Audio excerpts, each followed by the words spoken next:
Handa na ba ang inyong mga puso para sa isang kwentong susubok sa inyong pananaw tungkol sa pag-ibig at katatagan?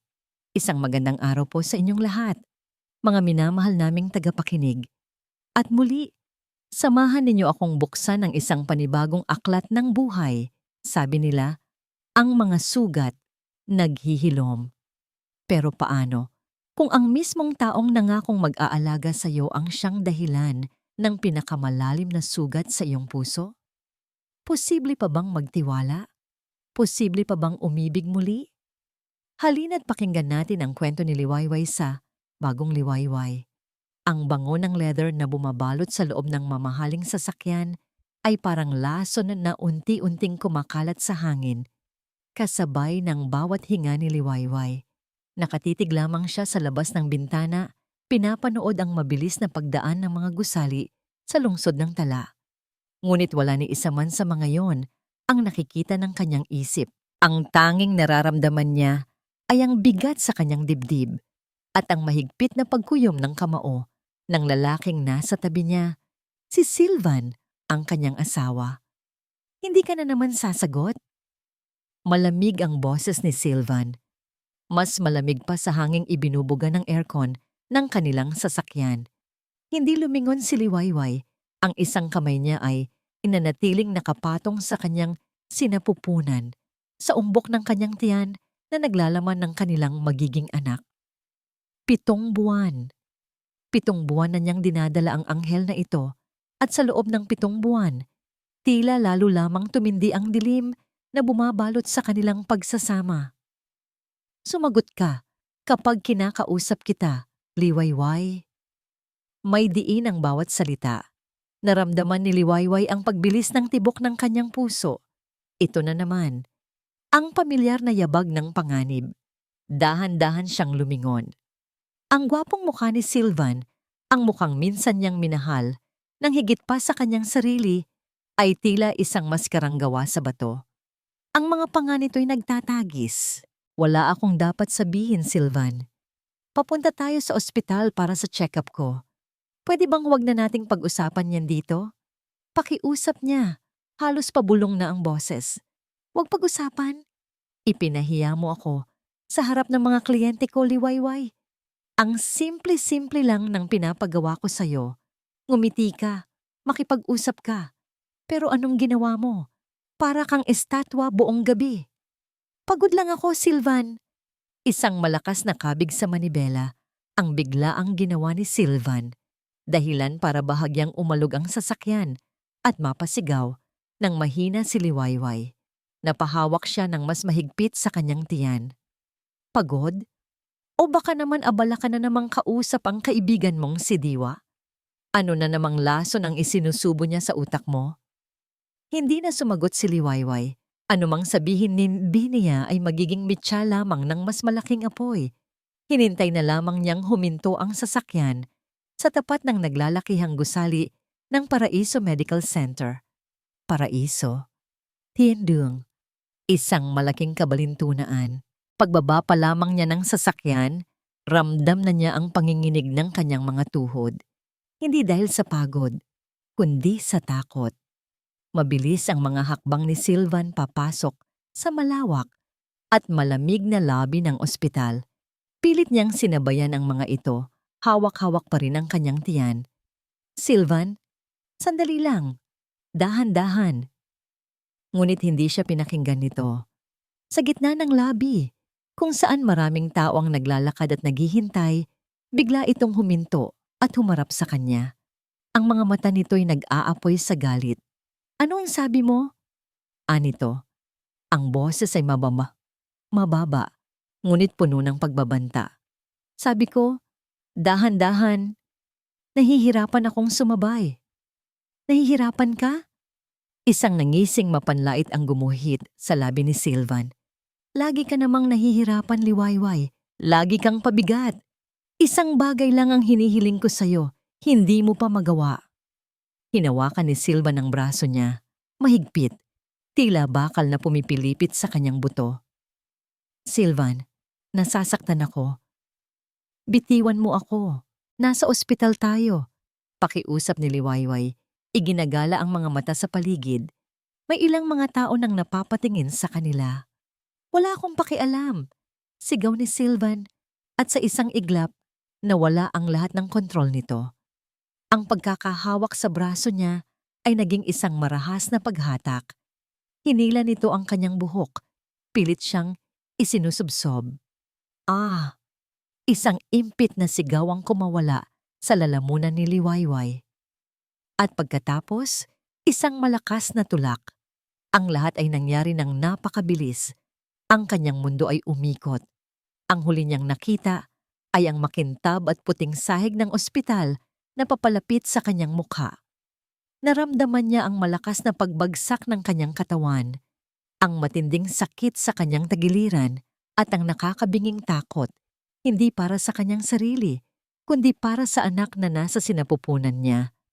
Napasigaw ang mga tao sa paligid, ngunit ang lahat ng ingay ay tila nasa ilalim ng tubig para kay Liwayway. Nakahiga sa sahig, yakap-yakap ang tiyan, ang tanging naririnig niya ay ang ugong sa kanyang tainga at ang malakas na kabog ng kanyang dibdib. Nakatayo si Sylvan sa harap niya, parang isang halimaw, ang muka'y namumula sa galit. Itinaas nito ang kamay. Akmang sasaktan siyang muli. Pumikit si Liwayway, naghihintay sa susunod na sakit. Ngunit hindi ito dumating. Bitawan mo siya. Isang boses ng lalaki. Kalmado. Puno ng awtoridad. Dahan-dahang iminulat ni Liwayway ang kanyang mga mata. Isang lalaking nakasuot ng puting doctor's coat ang biglang lumitaw sa pagitan nila ni Sylvan. Nakatayo ito roon, gamit ang sariling katawan bilang panangga. Hindi niya makita ang mukha nito. Tanging ang malapad na likod lamang nito ang kanyang natatanaw. Sino ka para makialam dito? Asawa ko to! Galit na sigaw ni Sylvan. Hindi mahalaga kung sino ako. Sagot ng doktor, hindi pa rin gumagalaw sa kanyang kinatatayuan. Pero ang babaeng yan ay pasyente sa ospital na ito at nasa teritoryo kita. Isa pang hakbang mo palapit sa kanya. Tatawag ako ng security. Mula sa sahig, habang nanginginig pa rin sa takot at sakit, dahan-dahang itinaas ni Liwayway ang kanyang paningin. Sa wakas, lumingon ng bahagya ang doktor. At sa sandaling iyon, sa gitna ng kaguluhan, nagtama ang kanilang mga mata. Hindi awa ang nakita niya sa mga mata nito, kundi determinasyon. At sa likod ng determinasyong yon, may isang kislap ng malalim na pag-aalala. Isang pag-aalalang hindi niya kailanman nakita sa mga mata ni Sylvan. Para bang sa isang tingin, nakita ng estrangherong ito ang lahat ng sakit at takot na matagal na niyang itinatago.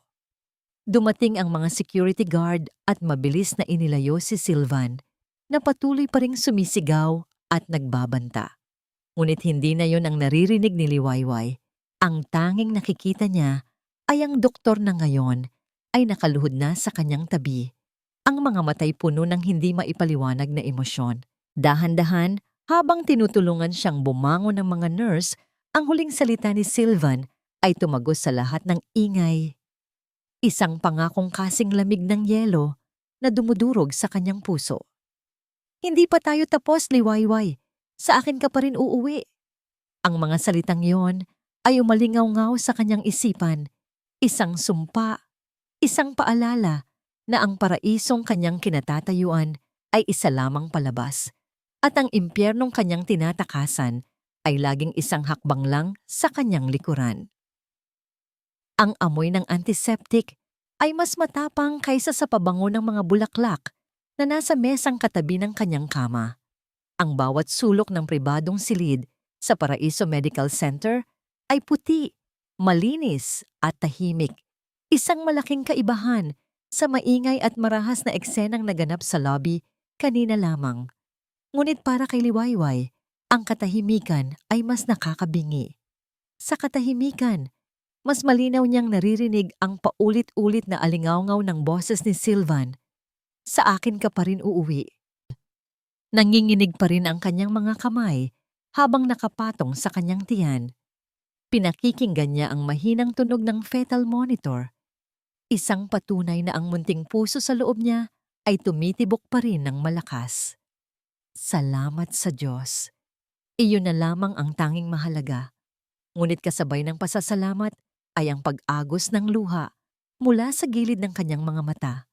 Gumuguhit sa kanyang pisngi bago bumagsak sa puting unan. Paano sila umabot sa ganito? Ang lalaking nangakong aalagaan siya habang buhay ay ang siya mismong naglagay sa kanila ng kanyang anak sa bingit ng kapahamakan. Ang pag-ibig na inakala niyang isang paraiso ay matagal na palang naging isang kulungang walang rehas. Isang mahinang katok sa pinto ang pumutol sa kanyang pag-iisip. Bigla siyang napapitlag at ang takot ay muling gumapang sa kanyang dibdib. Siya na ba yon? Bumalik ba siya para tapusin ang sinimulan niya? Liway? Isang pamilyar na boses. Isang boses ng kapanatagan. Dahan-dahang bumukas ang pinto at iniluwan nito si Diwa, ang kanyang matalik na kaibigan at abogada. Nakasuot ito ng itim na blazer, mukhang galing pa sa opisina, ngunit ang profesional na anyo nito ay nabura ng pag-aalalang nakabakas sa kanyang mukha. Sa pagkakita pa lamang kay Diwa, gumuho ang lahat ng pader na pilit itinatayo ni Liwayway. Humagulgol siya ng malakas, isang tunog na pinaghalong sakit, takot, at kaunting ginhawa. "Shh! Nandito na ako," sabi ni Diwa. Mabilis na lumapit at niyakap siya ng mahigpit. "Nandito na ako. Ligtas ka na." Sa bisig ng kanyang kaibigan, ibinuhos ni Liwayway ang lahat. Ang mga luhang kanina pa niya pinipigilan ay malayang umagos. Ang mga salitang hindi niya masabi kay Sylvan ay isa-isang kumawala sa pagitan ng kanyang mga hikbi. Akala ko mamamatay na kami ng anak ko. Diwa." Hindi yan papayagan, mariing sagot ni Diwa habang hinahaplos ang kanyang likod. Ano yung sabi ng mga doktor? Okay lang ba ang baby? Okay lang daw. Malakas daw ang heartbeat niya, sagot ni Liwayway, pilit na pinapakalma ang sarili. Pero ako, pagod na ako, Diwa. Pagod na akong matakot. Humiwalay sa pagkakayakap si Diwa at hinawakan ang magkabilang balikat ni Liwayway. Tinitigan niya ito na nang diretso sa mata. Then this is it, Liway. Ito na ang katapusan. This is your chance to get out. Hindi na ito simpleng away mag-asawa. Ang ginawa niya sa'yo sa lobby, sa harap ng maraming tao, ay krimen. Bago pa man makasagot si Liwayway, muling may kumatok sa pinto. Ngunit sa pagkakataong ito, hindi na ito mahina. Sinundan ito ng dahan-dahang pagpihit ng doorknob. Sabay silang napalingon ni Diwa. Pumasok si Sylvan. May dala itong isang malaking buke ng mga puting rosas, ang paboritong bulaklak ni Liwayway. Ang suot nitong mamahaling damit ay bahagyang gusot. Ang mukha nitong laging mukhang perpekto ay nagpapakita ng pagsisisi at pagod. Ngunit alam ni Liwayway, alam na alam niya ang palabas na ito. Mahal. Nagsimula si Sylvan. Ang boses ay malambing at puno ng pagsusumamo. Ngunit bago pa man ito makalapit, mabilis na tumayo si Diwa, humarang sa pagitan ni Sylvan at ng kama ni Liwayway. "Huwag kang lalapit, Mr. Montenegro," malamig na sabi ni Diwa. Isang anino ng inis ang dumaan sa mga mata ni Sylvan bago ito muling napalitan ng kalungkutan. "Diwa, please. Gusto ko lang makausap ang asawa ko." Tumingin ito kay Liwayway sa ibabaw ng balikat ni Diwa. "Liway, mahal ko, patawarin mo ako. Hindi ko sinasadya. I was under so much stress. Masyadong malaki ang pressure sa trabaho. Nabulag ako ng galit. Please, patawarin mo ako." Dahan-dahan itong lumuhod sa sahig. Inilapag ang mga bulaklak. Ang imahe ng isang makapangyarihang milyonaryo na nakaluhod at umiiyak ay kayang lumambot sa puso ng kahit sino. Ngunit hindi na kay Liwayway. Napakaraming beses na niyang napanood ang eksenang ito sa pribadong espasyo ng kanilang tahanan. Ngayon, dinala na niya ito sa labas. "Umalis ka na, Sylvan," sabi ni Liwayway. Ang boses ay nanginginig, ngunit may bakas ng bagong tuklas na katatagan. "Hindi, mahal ko. Hindi ako aalis hanggat hindi mo ako pinapatawad. Pamilya tayo. Magkakaanak na tayo. Aayusin natin to, pangako. Umiiyak na, sabi ni Sylvan. Get out! Mariing utos ni Diwa. O tatatawag ako ng security at sisiguraduhin kong may record ang pagpunta mo dito. Alam ni Sylvan na talo na siya sa pagkakataong ito. Dahan-dahan siyang tumayo. Ang mga luha sa kanyang mukha ay biglang natuyo. Ang pagsisisi ay napalitan ng isang malamig na tingin bago siya tumalikod at tahimik na lumabas ng silid. Nang makahinga sila, nang maluwag, isa na namang katok ang narinig nila. Ngunit ito'y propesyonal at magalang. Pumasok ang doktor na tumulong kay Liwayway kanina. Si Dr. Amihan del Mundo, base sa pangalang nakasulat sa kanyang name tag. Good evening, bati nito. Isang magalang na tango ang ibinigay kay Diwa bago bumaling kay Liwayway. Kukumustahin ko lang po ang lagay ninyo at ng baby. Ang kanyang presensya ay nagdala ng kakaibang kapayapaan sa silid. Propesyonal ang bawat kilos niya. Kinuha ang vitals ni Liwayway. Tiningnan ang mga monitor, nagsulat sa kanyang chart. Ngunit nang magtama muli ang kanilang mga mata, nakita ni Liwayway ang parehong emosyon na nakita niya kanina sa lobby. Isang malalim at tahimik na pag-aalala na hindi kayang itago ng kanyang pagiging doktor. Stable naman po ang lahat. Magpahinga lang po kayo. The baby is a strong fighter, sabi ni Dr. Del Mundo. Isang bahagyang ngiti ang sumilay sa kanyang mga labi. Pagkatapos ay tumango ulit ito at lumabas na. Ang kaibahan ng dalawang lalaki, ang isa'y nagdulot ng gulo, ang isa'y nagdala ng kapayapaan, ay malinaw na parang sinag ng araw. Pagkaalis ng doktor, tinitigan ni Liwayway si Diwa. Wala nang pag-aalinlangan sa kanyang mga mata. Tanging determinasyon na lamang. Tumingin siya sa kanyang sinapupunan, sa munting buhay na umaasa sa kanya. Para sa batang ito, lalaban siya. Diwa, sabi niya, ang kanyang boses ay kalmado na ngayon. Gawin mo ang lahat ng kailangan mong gawin. Simulan mo na. Tumango si Diwa, isang nangiti ng paghanga ang nabuo sa kanyang labi. Magfa-file ako ng petition for a temporary protection order. Bukas na bukas din. Hindi na siya pwedeng lumapit pa sa'yo. Isang maliit na sinag ng pag-asa ang sumilay sa puso ni Liwayway. Sa unang pagkakataon sa loob ng mahabang panahon, naramdaman niyang may kontrol siya sa kanyang buhay. Ito ang unang hakbang. Ngunit biglang tumunog ang telepono ni Diwa. Sinagot niya ito. Ang kanyang muka ay seryoso. Habang nakikinig, unti-unting nawala ang kulay sa kanyang muka. Ang ngiti ay napalitan ng pagkabigla. Ano? Sige, salamat sa pag-inform, sabi ni Diwa bago ibaba ang tawag. Anong problema? Tanong ni Liwayway, kinakabahan. Huminga ng malalim si Diwa, tila naghahanap ng tamang salita. Tinitigan niya si Liwayway, ang mga matay puno ng masamang balita. Liway, tumawag ang bangko. Kaka-freeze lang ni Sylvan ng lahat ng joint accounts natin, pati ang mga personal credit at debit cards mo. Binigyan niya ng instruction na i-block. Wala kang access sa kahit isang kusing. Ang munting sinag ng pag-asa na naramdaman ni Liwayway kanina ay biglang namatay. Nilamon ng isang malamig at napakalawak na dilim. Nakalaya nga siya sa pisikal na hawla, ngunit ngayon, ikinulong naman siya sa isang hawlang gawa sa kawalan ng pera at kapangyarihan. Hindi maalis sa isip ni Dr. Amihan del Mundo ang imahe ni Liwayway Soliman, nakahandusay sa malamig na sahig. Yakap ang kanyang sinapupunan, ang mga matay puno ng takot na tila matagal nang naninirahan doon. 3 oras na siyang tapos sa kanyang duty.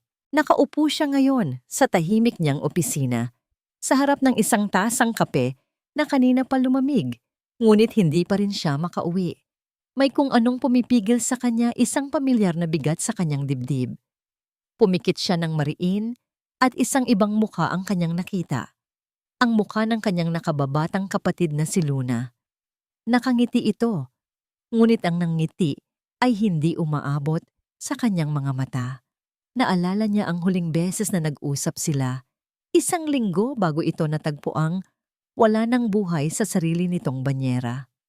"Kuya, ayos lang ako," sabi nito sa kanya noon sa telepono. Ang boses ay pilit na pinapasigla. "Pagod lang sa trabaho. Alam mo na, bagong kasal." Naniwala siya. O mas tamang sabihin, pinili niyang maniwala. Ayaw niyang makialam. Ngunit nakita niya ang mga pasa sa braso nito na pilit tinatakpan ng mahabang manggas.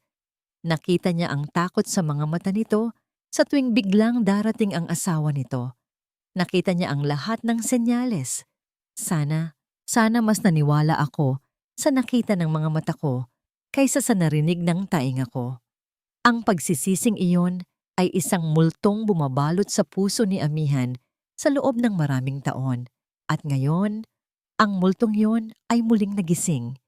Sa mukha ni Liwayway, nakita niya ang kanyang kapatid.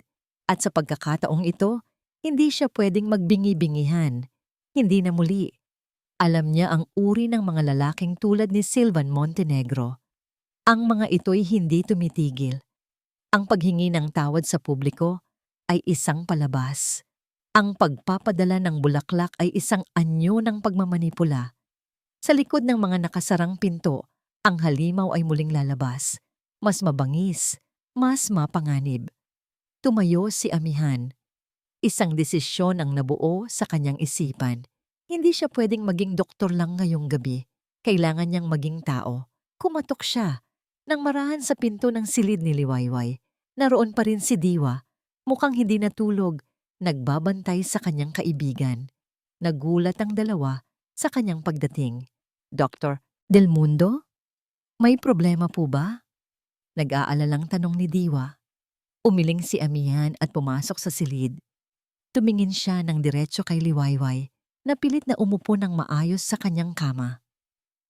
"Mrs. Soliman," panimula niya, ang kanyang boses ay kalmado at puno ng respeto.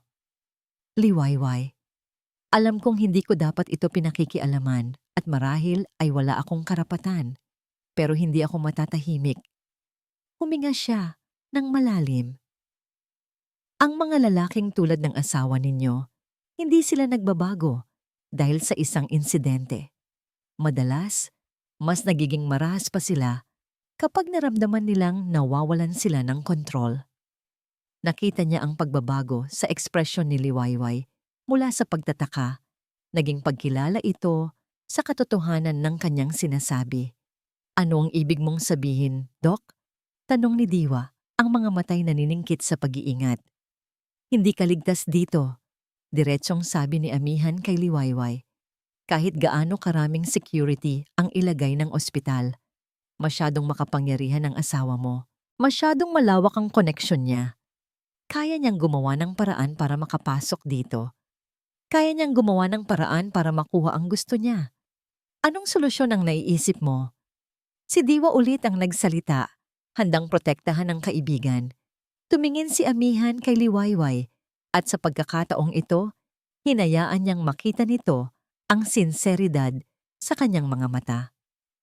"May alam akong isang lugar, isang maliit na bahay sa labas ng lungsod, tahimik, ligtas, isang lugar na hindi niya maiisip na hahanapin ka.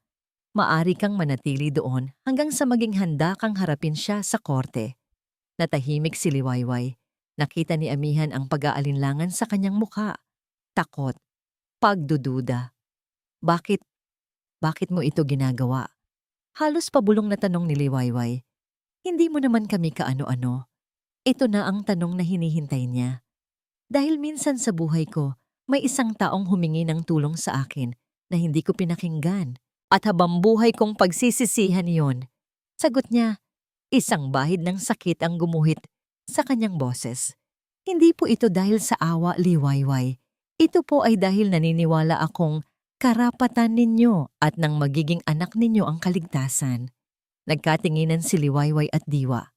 Ang abogadong si Diwa ay sinusuri ang bawat salita, bawat kilos ni Amihan. Pagkatapos ng ilang sandali ng katahimikan, si Diwa ang bumasag nito. "Saan ang lugar na yan? Gaano kaligtas?" Iyon ang senyales. Pumayag na sila. Makalipas ang 2 oras, sa kalaliman ng gabi, naganap ang kanilang pagtakas. Gamit ang service exit ng ospital, maingat na inalalayan ni Amihan si Liwayway papunta sa kanyang sasakyan na naghihintay sa madilim na parking lot. Si Diwa ang nagbantay sa paligid. Tinitiyak na walang nakasunod. Walang nagsasalita habang binabagtas nila ang tahimik na mga kalsada ng lungsod ng Tala. Bawat anino ay tila kaaway. Bawat tunog ay banta.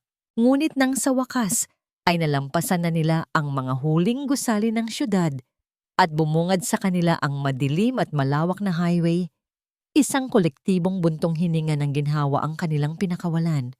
Lumingon si Amihan sa salamin at nakita si Liwayway sa likod. Nakatingin ito sa labas ng bintana, sa mga ilaw ng syudad na unti-unting lumiliit at naglalaho sa kanilang likuran. Sa unang pagkakataon, mula nang makilala niya ito, nakita niya ang isang bahagyang nangiti sa mga labi nito. Isang nangiti ng pag-asa.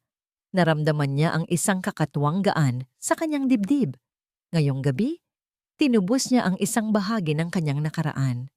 Nang nasa kalagitnaan na sila ng isang mahabang kalsadang pinalilibutan ng mga puno, isang matinis na tunog ang biglang bumasag sa katahimikan. Ang tunog ng isang text message. Kinuha ni Liwayway ang kanyang telepono. Binuksan niya ito at sa isang iglap, ang munting-ngamuting ngiti sa kanyang mga labi ay naglaho. Nanlaki ang kanyang mga mata at ang lahat ng kulay ay tila hinigop mula sa kanyang mukha. Liway, anong problema? Nag-aalalang tanong ni Diwa. Hindi sumagot si Liwayway. Ang telepono ay nahulog mula sa kanyang nanginginig na kamay at bumagsak sa sahig ng sasakyan. Ipinireno ni Amihan ang sasakyan sa gilid ng daan at lumingon. Nakatitig lamang si Liwayway sa kawalan, ang mga matay puno ng purong takot. Si Diwa ang dumampot ng telepono. Sa screen, isang mensahe mula sa isang unknown number. Walang salita, isang larawan lamang. Ang larawan ng pinakahuling ultrasound scan ni Liwayway, isang larawang sa pagkakaalam niya ay tanging siya, si Diwa, at ang OBGYN niya ang may kopya. At sa ilalim ng larawan, isang maikling mensahe na nagpatigil sa pagtibok ng kanilang mga puso.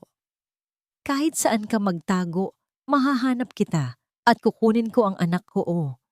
Ang takot ay isang lason na mabagal kumalat mula sa dulo ng kanyang mga daliri hanggang sa kaibuturan ng kanyang kaluluwa. Ramdam ni Liwayway ang panlalamig na dala ng mensahe ni Sylvan. Ang larawan ng ultrasound, isang bagay na napaka-personal, isang simbolo ng pag-asa, ay ginamit nito bilang isang sandata, isang paalala na kahit saan siya magtago, abot pa rin siya ng mga galamay nito. Paano? Paano niya nakuha yon? Basag ang boses ni Liwayway habang mabilis na pinapatakbo ni Amihan ang sasakyan palayo sa madilim na highway. May mga mata at tainga si Sylvan kahit saan. Liway, sagot ni Diwa mula sa tabi niya. Ang boses ay mahina, ngunit matatag. Pera at kapangyarihan, kayang bilhin niyan ang halos lahat ng bagay, pero hindi niyan kayang bilhin ang kaligtasan ninyo ng anak mo. Kaya tayo lumalaban. Ang mga salita ni Diwa ay nagbigay sa kanya ng kaunting lakas, sapat para mahawakan muli ang kanyang tiyan at bumulong ng isang panalangin. Ilang oras pa ng tahimik na biyahe ang lumipas bago nila narating ang isang maliit at tahimik na bayan, Baryo Mahinahon. Ang pangalan mismo ay tila isang pangako. Huminto ang sasakyan ni Amihan sa harap ng isang maliit na bahay na yari sa kahoy na papalibutan ng isang hardin na puno ng mga halaman at bulaklak ng gumamela. Malayo sa malapalasyong mansyon ni Sylvan na para namang walang kaluluwa. Pagpasok nila sa loob, bumungad sa kanila ang amoy ng lumang kahoy at malinis na hangin. Simple lamang ang mga gamit, isang sopa, isang maliit na mesa, 2 silid. Ngunit ang buong kabahayan ay naliligo sa ginintuang sinag ng sumisikat na araw na tumatagos sa mga bintanang salamin. Ito ang bahay ng lola ko, paliwanag ni amihan. Matagal na siyang wala, pero pinapaalagaan ko pa rin. Walang nakakaalam na sa akin ito maliban sa pamilya ko.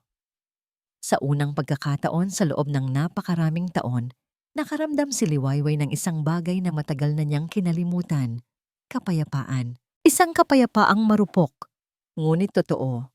Para siyang nasa loob ng isang bahay na gawa sa papel, isang tahanang papel. Maaaring madaling masira, ngunit ito'y isang malinis na pahina, isang pagkakataong makapagsulat ng panibagong simula. Kinailangan ng umalis ni Diwa pabalik ng syudad para simulan ang legal na laban. Bago ito umalis, niyakap niya si Liwayway ng mahigpit. Mag-ingat ka dito, huwag kang lalabas. Tawagan mo ako para sa kahit anong kailanganin mo.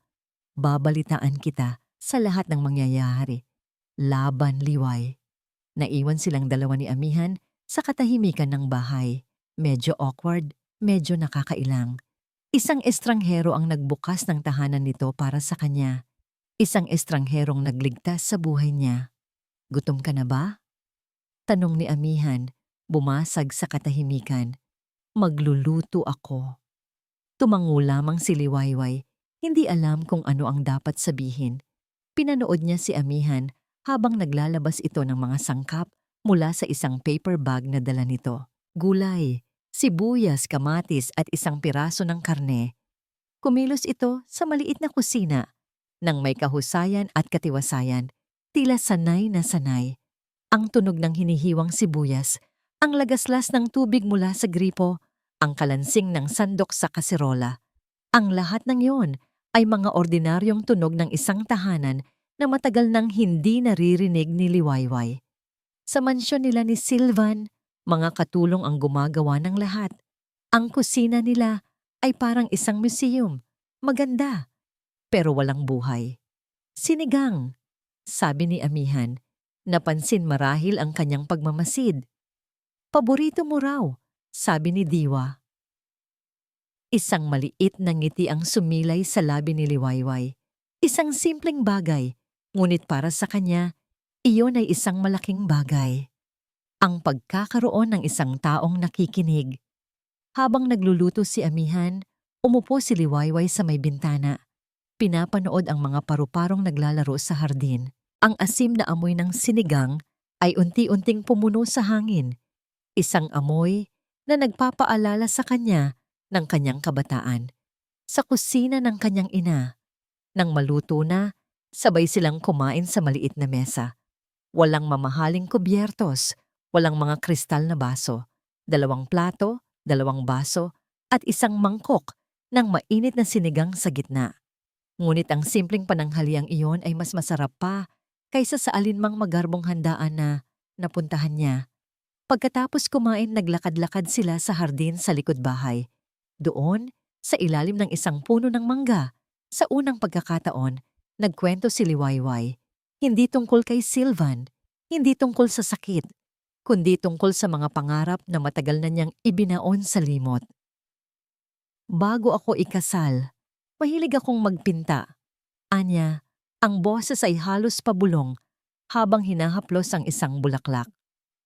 Mga hardin, mga bulaklak, iyon ang laging kong ipinipinta. Pangarap kong magkaroon ng sarili kong flower shop balang araw. Bakit ka tumigil? Mahinang tanong ni amihan. Nagkibit balikat si Liwayway. Sabi ni Sylvan, hindi raw bagay sa asawa ng isang Montenegro ang magbenta ng bulaklak. Isang hobby lang daw dapat. Hanggang sa unti-unti, nawalan na ako ng ganang humawak ng paintbrush. Hindi nagsalita si amihan. Nakikinig lamang ito.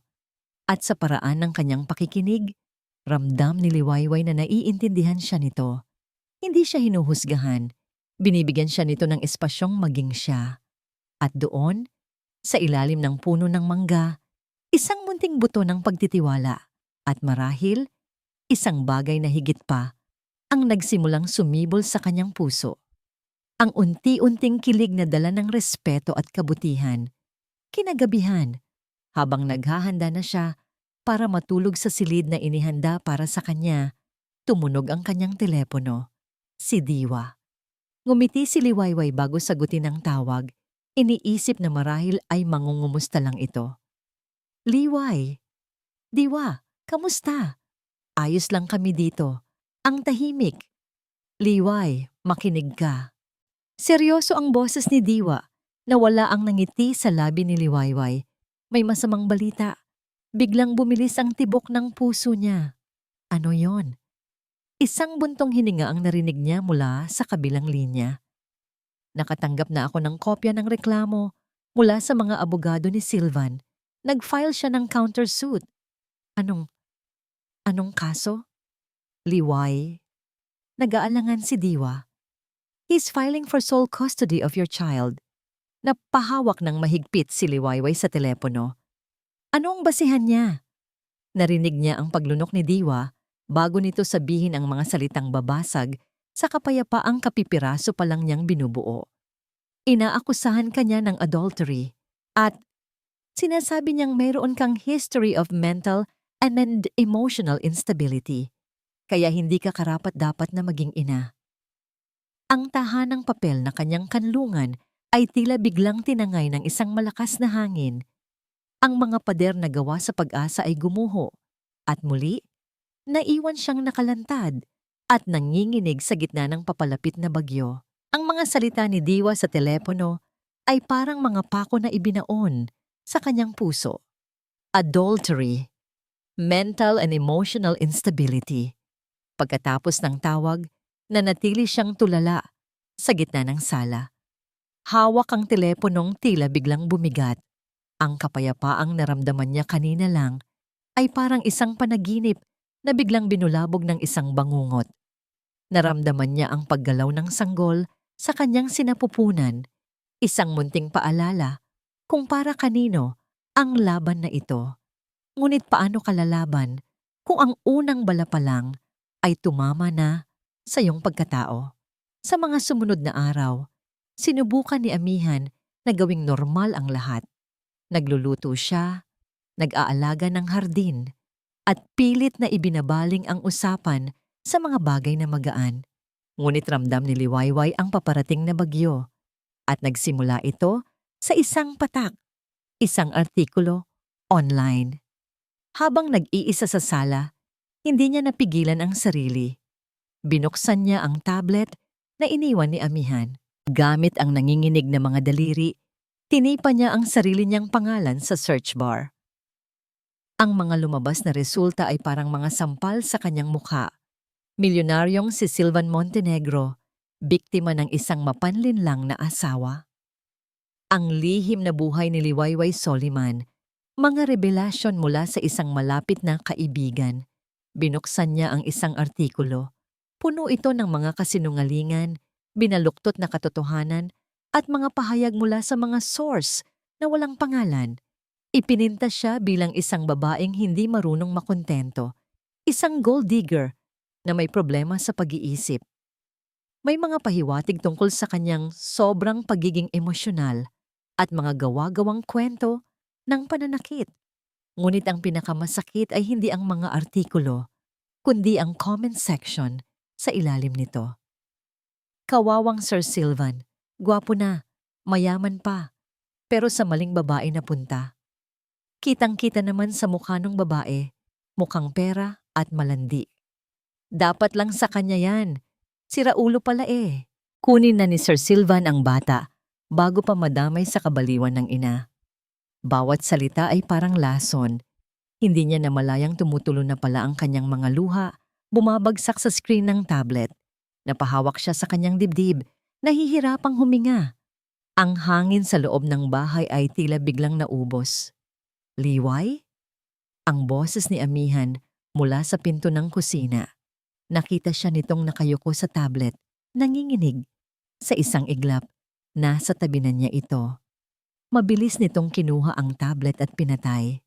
Huwag mong basahin yan, mariing sabi ni Amihan, ang mga matay nag-aalab sa galit, isang galit na para sa kanya.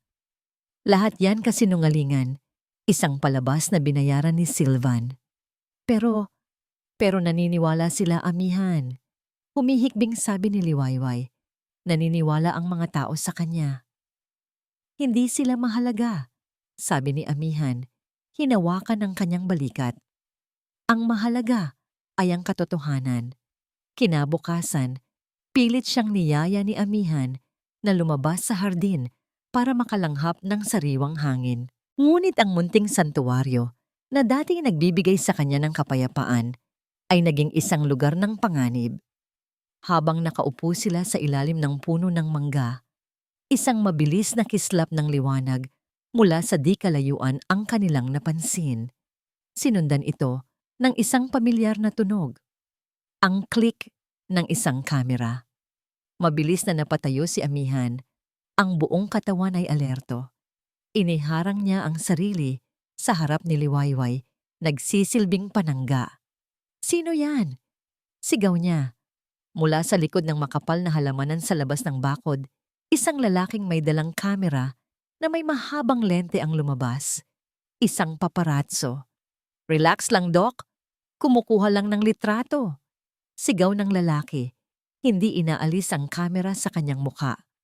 Sa isang iglap, ang kalmadong doktor ay naglaho. Napalitan ito ng isang leon na handang protektahan ang kanyang teritoryo. Mabilis na lumabas ng gate si Amihan at hinarap ang lalaki. Burahin mo yan! Utos ni Amihan. Ang boses ay mababa at puno ng pagbabanta.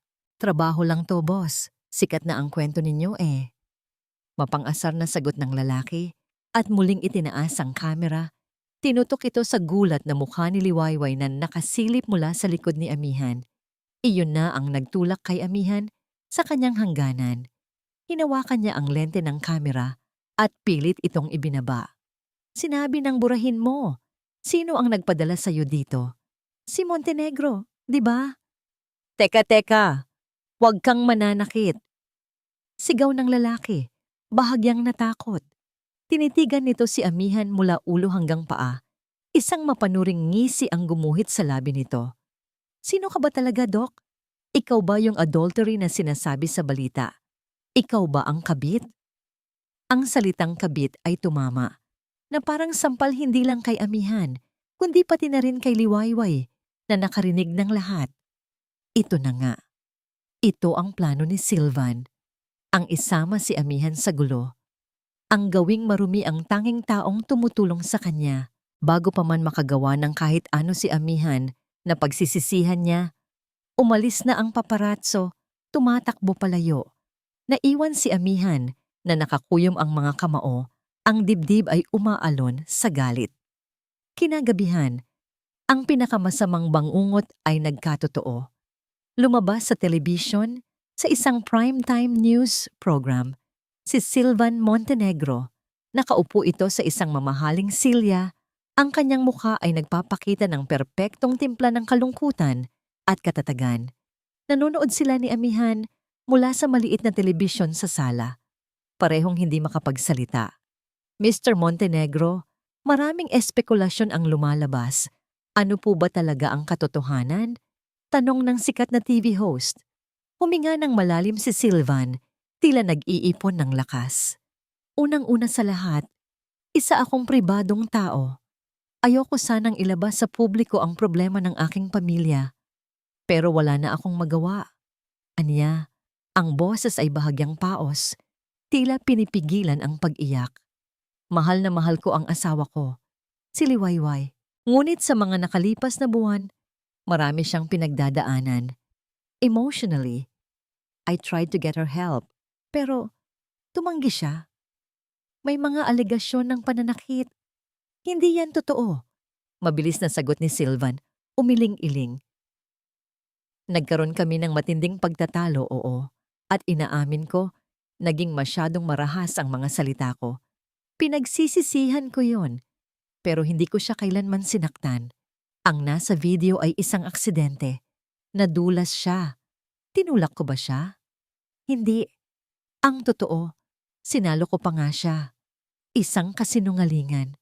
Isang napakalaking kasinungalingan na sinabi niya nang walang kakurap-kurap sa harap ng buong bansa. Ang tanging gusto ko lang ngayon, pagpapatuloy ni Sylvan, Tumingin ng diretso sa kamera. Ang mga mata'y nagsisimula ng mamasa-masa. Ay ang bumalik ang asawa ko. Ang maging buo muli ang pamilya namin para sa kapakanan ng aming magiging anak.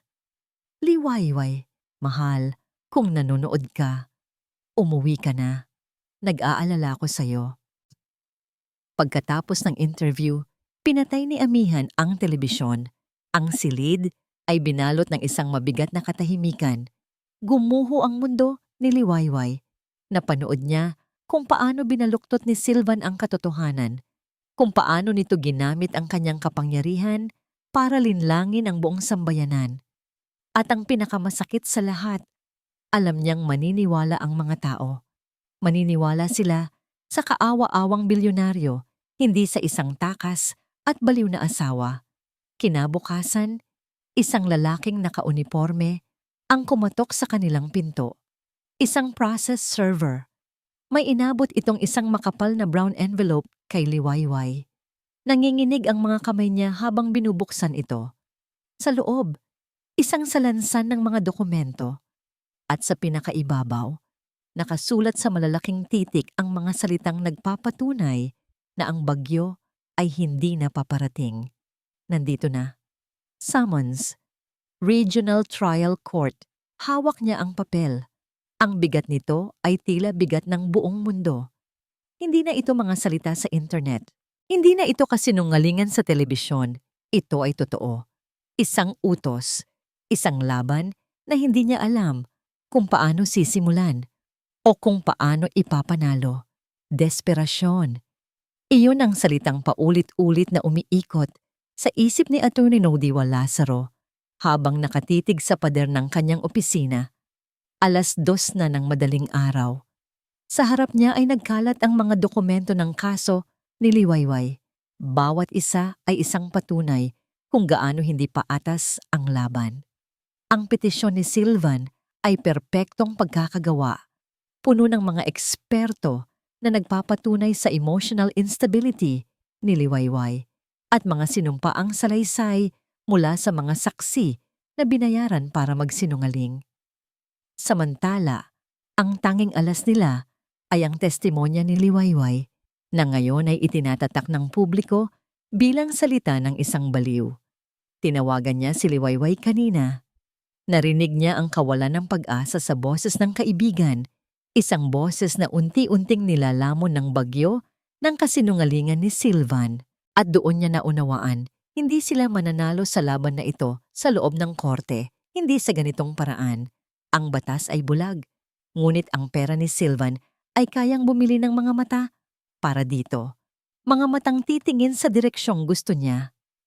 Kung hindi nila kayang labanan si Sylvan gamit ang mga panuntunan nito, kailangan nilang gumawa ng sarili nilang panuntunan. Isang ideya ang biglang pumasok sa kanyang isip. Isang ideyang mapanganib, iresponsable, at maaaring ikasira ng kanyang lisensya bilang abogada. Ngunit ito na lang ang natitira nilang baraha. Kinabukasan, sa isang maliit at halos walang taong kapihan, sa kanto ng Kalinaw at Pag-asa, kinakabahang hinintay ni Diwa ang kanyang katagpo. Bawat tunog ng kampana sa pinto ay nagpapatindig ng kanyang balahibo. Pagkatapos ng 10 minuto, isang babaeng nakauniporme ng nurse ang pumasok. Si Elena, isa sa mga nurse na nag-asikaso kay Liwayway sa ospital. Umupo ito sa kanyang harapan. Ang mga kamay ay nanginginig habang hawak ang tasa ng kape. "Salamat sa pagpunta mo," panimula ni Diwa. "Atty. Diwa, natatakot ako," aminado ni Elena. "Pero mas natatakot ako para kay Mrs. Liwayway. Nakita ko ang lahat. Nakita ko kung paano siya tratuhin ng asawa niya. Nakita ko ang takot sa mga mata niya. May anak din akong babae. Hindi ko kayang matulog sa gabi nang wala akong ginagawa." Iyon lang ang kailangan marinig ni Diwa. Isang patunay na may mga tao pa ring may konsensya sa mundong ito. Maingat na lumingalinga si Elena sa paligid bago may kinuha sa kanyang bag.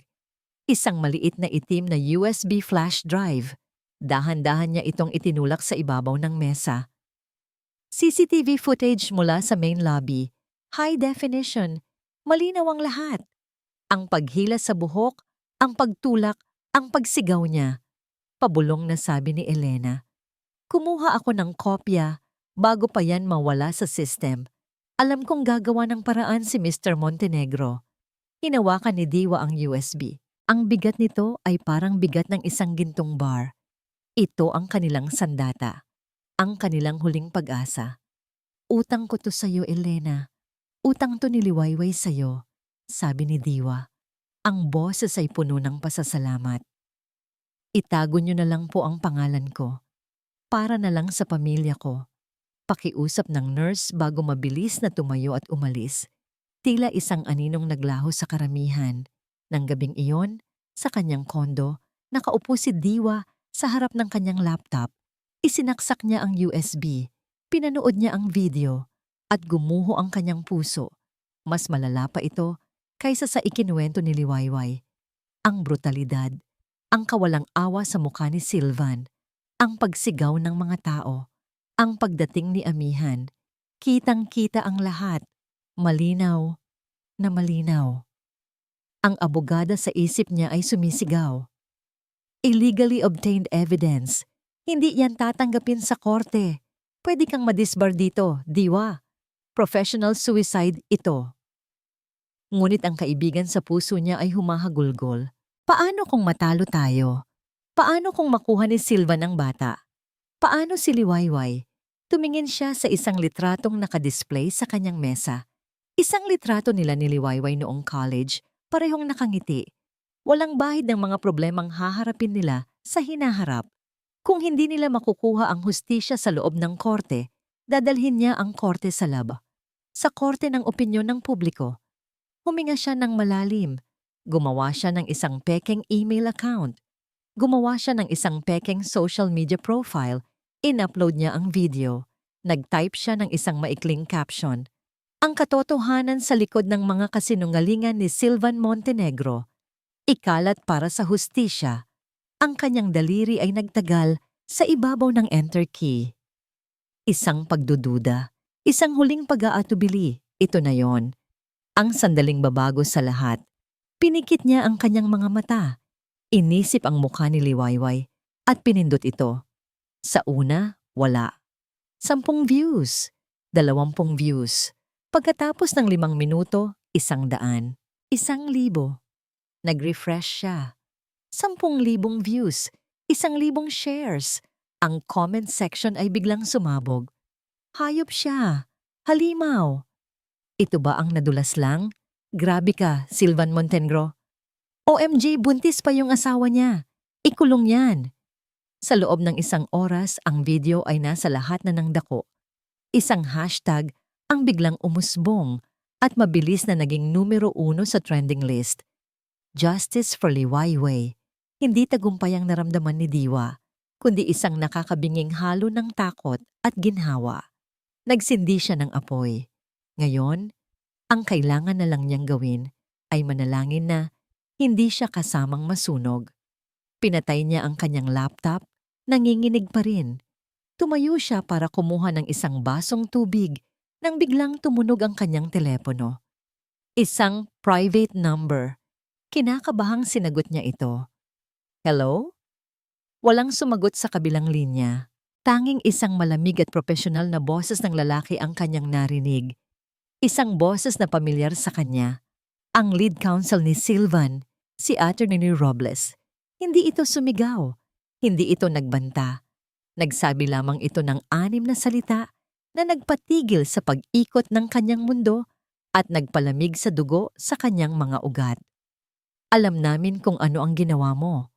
Ang video ay parang isang wildfire, isang apoy na sinimulan sa dilim na ngayon ay nagliliyab sa liwanag. Tinutupok ang lahat ng kasinungalingang itinayo ni Sylvan. Sa loob ng 24 na oras, nagbago ang lahat. Ang unang tawag ay mula kay Diwa. Huwag kang magugulat sa makikita mo, sabi nito. May halong kaba at pag-asa sa boses. May naglabas ng video. Sa simula, ayaw tingnan ni Liwayway. Ang alaala ng mga masasakit na komento ay sariwa pa. Ngunit sa pagpupumilit ni Amihan na nasa tabi niya, Nanginginig niyang binuksan muli ang tablet. Hindi na niya nakita ang mga salitang siraulo o mandi. Napalitan ng mga iyon ng libu-libong mensahe ng suporta. Ang kanyang social media inbox na matagal nang tahimik ay biglang umapaw. Hindi ka nag-iisa, Liwayway. Pinagdadaanan ko rin yan. Ang tapang mo. Isa kang inspirasyon. Laban lang. Kasama mo kami. Ang hashtag na Silent Justice for Liwayway ay hindi na lamang isang trending topic.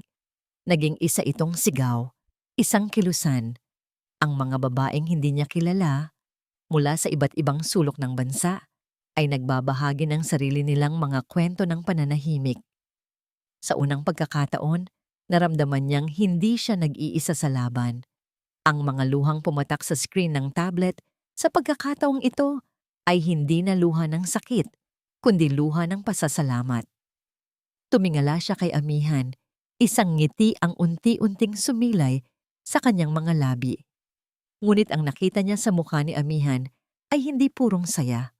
Oo, nandoon ang ginhawa, pero mas nangingibabaw ang panibagong pag-aalala. Mas lalo tayong kailangang mag-ingat ngayon, sabi nito. Ang boses ay seryoso. Ngayong alam na ng lahat kung nasaan ka, mas delikado.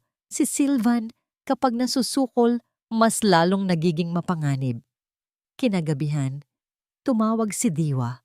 May plano ito. Liway, ito na ang pagkakataon natin. Sabi nito sa kabilang linya. Habang mainit ang issue, habang nakikinig ang mga tao, kailangan mong magsalita. Kahit isang maikling pahayag lang, kailangan nilang marinig ang boses mo, hindi lang ang sigaw mo sa video. Isang kislap ng determinasyon ang sumiklab sa puso ni Liwayway.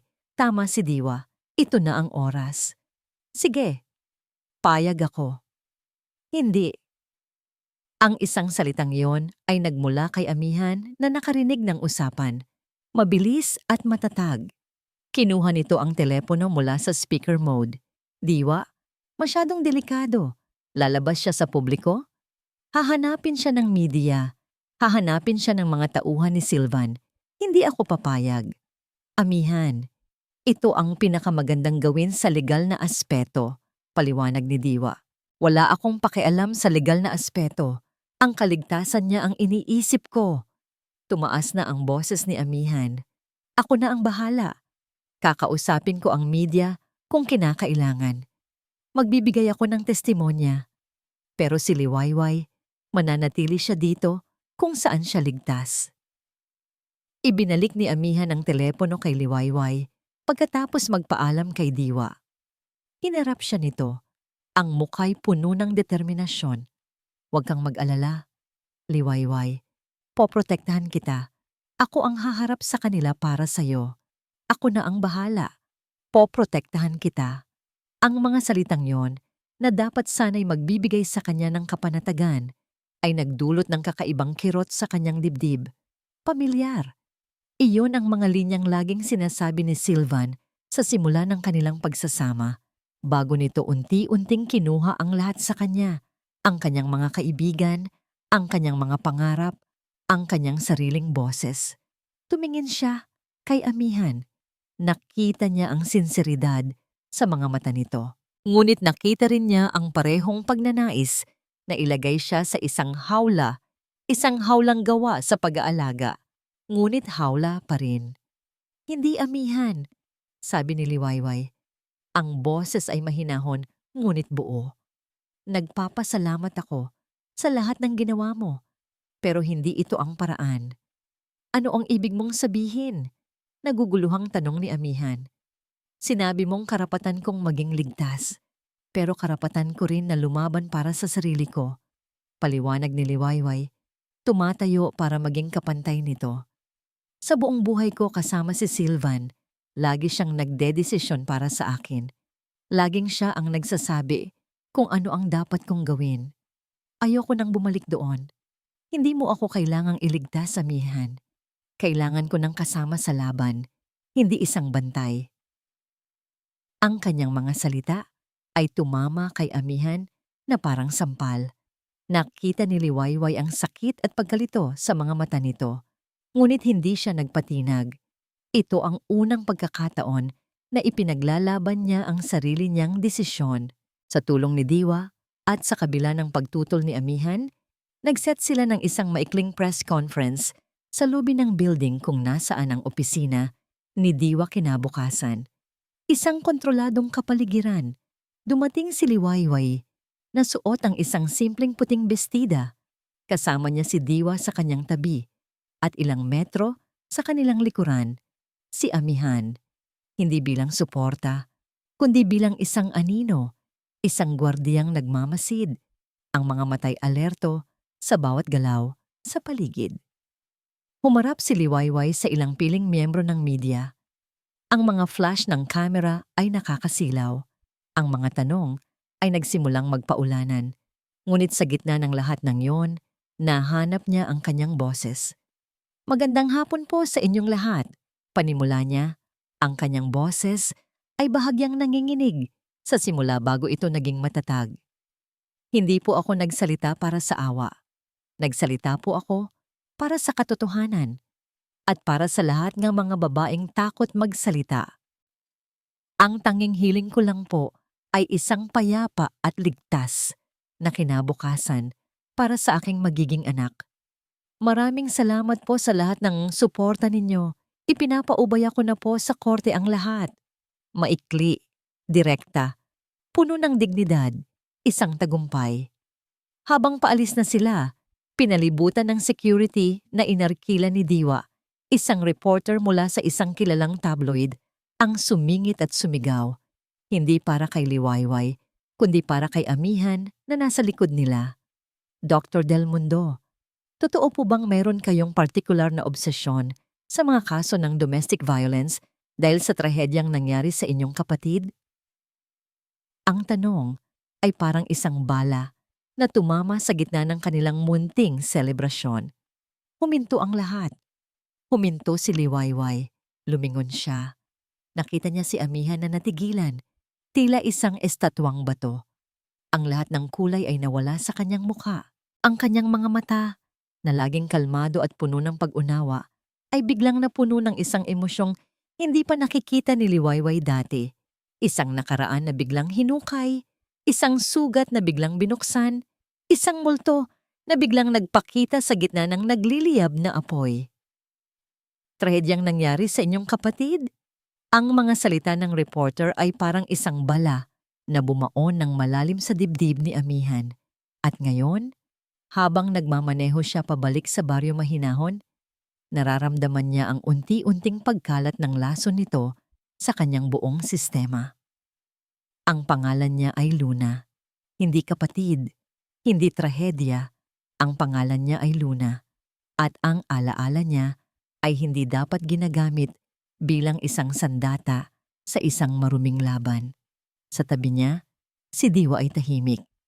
Sa likod, mas tahimik pa si Liwayway. Ramdam ni Amihan ang mga mata nito sa kanyang likod. Mga matang puno ng mga tanong na hindi nito masabi. Pero paano niya sasagutin ang mga iyon kung siya mismo ay nalulunod sa mga alaala? Ang amoy ng lavender-scented candles na may halong amoy ng metal, ang sahig ng banyo na basang-basa, ang tubig sa bathtub na kulay rosas, ang kanyang sigaw na umalingaw-ngaw sa buong bahay nang makita niya ang kapatid na nakalubog doon. Wala ng buhay. "Kuya, ayos lang ako," sabi nito sa kanya sa telepono, 1 linggo bago ang lahat. "Pagod lang." At naniwala siya. Pinili niyang maniwala. "Dito na lang ako," sabi ni Diwa nang nasa tapat na sila ng isang bus station. "Kailangan kong bumalik sa opisina." "Amihan, salamat." "Liway, maging matatag ka." Pagkaalis ni Diwa, ang katahimikan sa loob ng sasakyan ay mas lalong naging mabigat.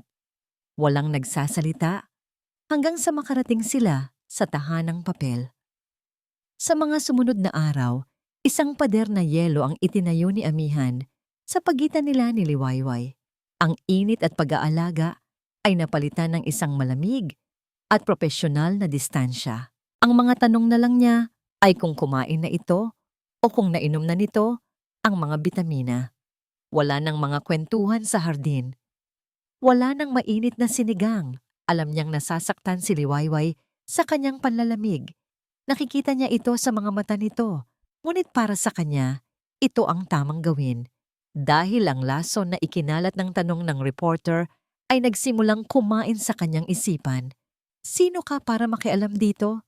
Sigaw ng isang boses sa kanyang utak. Ginagawa mo ba to para kay Liwayway o para sa sarili mo? Para tubusin ang kasalanan mo kay Luna? Ang media, gaya ng inaasahan, ay sinakyan ng bagong anggulo. Ang kwento ni Luna ay hinukay at binaluktot.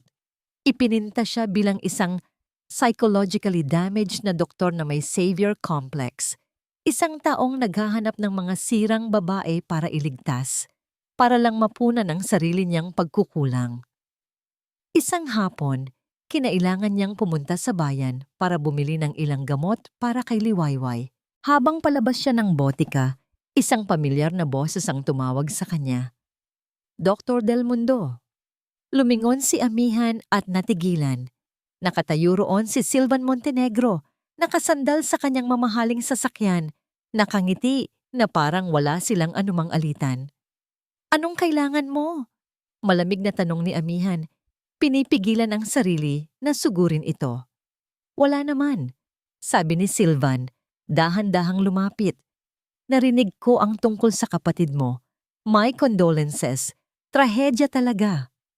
Ang paraan ng pagbigkas nito sa salitang trahedya ay puno ng pang-uuyam. Huwag mong babanggitin ang pangalan niya, mariing sabi ni Amihan. Ang mga kamao ay nakakuyom sa kanyang tagiliran. Bakit hindi?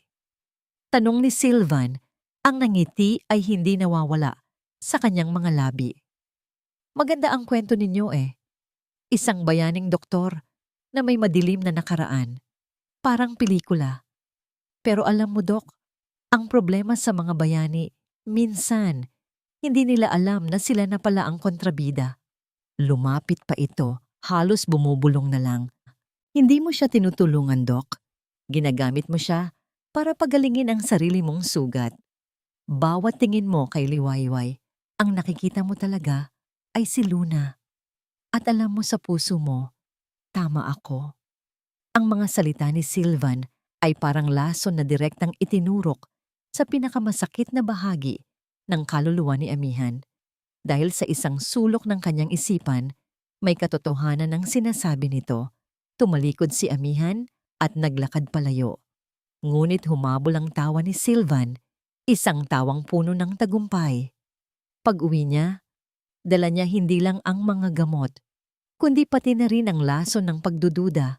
Mas lalo siyang lumayo kay Liwayway. Nagkukulong siya sa kanyang silid. Umiiwas sa mga mata nito. Isang gabi, hindi na niya nakayanan. Kinuha niya ang isang bote ng brandy na matagal nang nakatago sa aparador ng kanyang lola. Umupo siya sa dilim ng sala, hinahayaang ang init ng alak ang magsilbing pansamantalang pamanhid sa sakit. Narinig niya ang dahan-dahang pagbukas ng pinto ng silid ni Liwayway. Nakita niya ang anino nito sa dilim. Amihan? Mahinang tawag nito. Ayos ka lang ba? Hindi siya sumagot. Nagpatuloy ito sa paglapit. Ilang araw ka na nang ganyan, sabi ni Liwayway. Ang boses ay puno ng pag-aalala. Alam kong may problema. Pwede mo namang sabihin sa akin. Natawa si Amihan, isang tawang mapait at walang saya. Sabihin sa'yo. Bakit? Para ano? Para maging isa na namang babaeng kailangan kong iligtas? Nakita niya ang sakit sa mukha ni Liwayway kahit sa dilim. Hindi yan totoo. Tumayo si Amihan, bahagyang na out of balance dahil sa alak. Hinarap niya ito, hinahayaang makita nito ang lahat ng sakit at galit na kanina pa niya kinikimkim. Ang lahat ng lason na ibinuhos ni Silvan ay kailangan niyang isuka. Hindi ba? Tanong niya. Ang kanyang boses ay basag. Baka tama siya. Baka tama si Silvan. Lumapit siya ng isang hakbang, ang mga matay nakatitig sa mga mata ni Liwayway na nagsisimula ng mamasa-masa. Baka tama si Silvan. Baka hindi ikaw ang nakikita ko, kundi ang kapatid ko. Baka hindi ikaw ang nakikita ko, kundi ang kapatid ko. Ang mga salita ni Amihan ay hindi isinigaw. Ibinulong lamang ang mga ito sa dilim, ngunit ang tama nito kay Liwayway ay mas malakas pa kaysa sa anumang suntok o sampal na natikman niya kay Sylvan. Ang pananakit na pisikal ay nag-iiwan ng pasa. Ngunit ang mga salitang ito, winasak nito ang kanyang kaluluwa. Naramdaman niyang gumuho ang munting pundasyon ng pag-asa at pagtitiwalang unti-unti niyang itinatayo sa loob ng tahanang papel na ito. Ang lalaking nagligtas sa kanya mula sa isang halimaw ay isa rin palang biktima ng sarili nitong mga multo. At sa proseso, siya ang ginawa nitong panakipbutas. Isang pamalit, isang anino. Hindi siya umiyak. Sa halip, isang nakakakilabot na kalamigan ang gumapang sa kanyang buong katawan. Tinitigan niya si Amihan, ang lalaking nakatayo sa kanyang harapan na amoy alak at pighati. Kung ganoon, nagsimula si Liwayway. Ang kanyang boses ay kalmado sa paraang nakakatakot. Sana pala ay hinayaan mo na lang ako sa sahig ng ospital na yon. Natigilan si Amihan. Tila biglang natauhan sa sinabi niya. Liway, hindi yan ang ibig kong sabihin. Hindi? Isang mapait na tawa ang kumawala sa lalamunan ni Nan ni Liwayway. Ano pala ang ibig mong sabihin, Amihan? Na habang inaalagaan mo ako, ang nakikita mo ay ang kapatid mo na hindi mo nailigtas? Na ang bawat pag-aalala mo ay hindi para sa akin, kundi para sa konsensya mong hindi matahimik?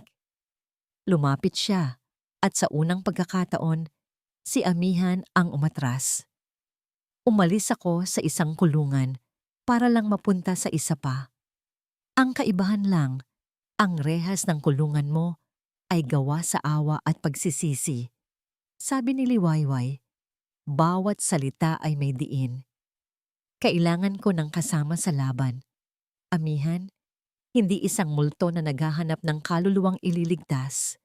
Kung hindi mo kayang ibigay yon, kung hindi mo kayang tingnan ako bilang ako, umalis ka na lang na. Tumalikod siya at naglakad pabalik sa kanyang silid. Hindi na hinintay ang sagot nito. Isinara niya ang pinto at doon sa dilim pinakawalan niya ang isang impit na hikbi. Tinitiyak na walang makakarinig. Kinabukasan, ang unang hearing sa korte ay naganap.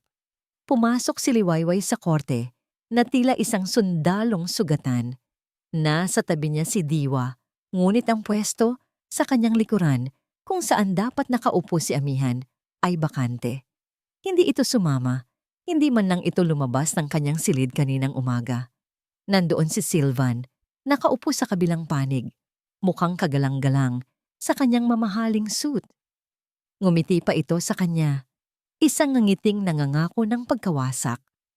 At pagkatapos ay tinawag ng abogado ni Sylvan ang kanilang sorpresa at huling saksi. Pumasok sa silid ng hukuman ang isang babaeng pamilyar kay Liwayway mula sa mga lumang litrato. Si Cassandra Reyes, ang dating fiancé ni Sylvan na bigla na lang naglaho. Umupo ito sa witness stand. Ang mukha ay perpektong nagpapahayag ng takot at pag-aatubili. Sa ilalim ng mahusay na paggabay ng abogado ni Sylvan, sinimulan niyang ikwento ang isang napakakumbinsing kasinungalingan.